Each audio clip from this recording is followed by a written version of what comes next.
In a way, I feel like it's okay. I know you said you drop out of school twice, and like for our generation, we are so stubborn and want our kids to go to school, and it's important. But for me, I find it's okay if you want to drop out of school to find yourself, to find what you love.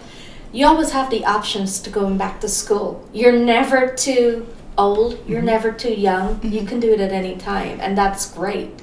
And I feel like our generation we need to start accepting it. We need to accept that we can't pressure kids. Let them find their selves and kind of go from there, because look at most successful people, half of them drop out of school and look where they're at. They're billionaires. Yeah. So. And I don't know. I feel like the times that I grew most were when I wasn't in college.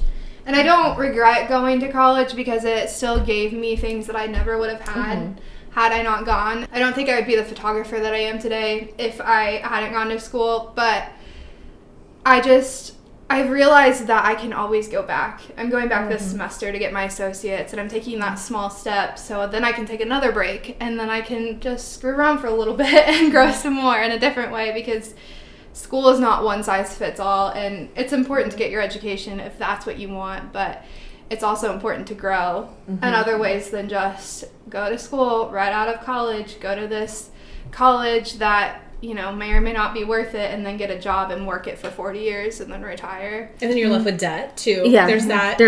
I think that you especially if you don't know what you're wanting to do, you at least have a career path that you're like, okay, I generally know. But from my experience of teaching at Richland Community College, I had so many students that they had no idea what they were wanting to be.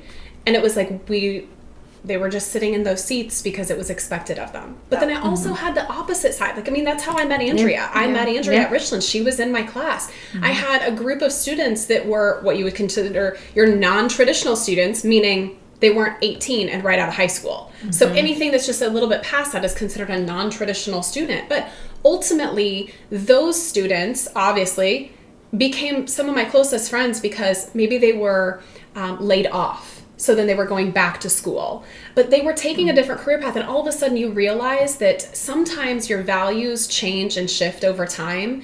And it's like you're able to take your life experiences and then you're like, okay, now that I've had those experiences, which is I feel like what you've picked up through travel, through being on tour, then you're like, okay, now how do I apply this? And maybe now I want to put this passion in marrying a passion into a career.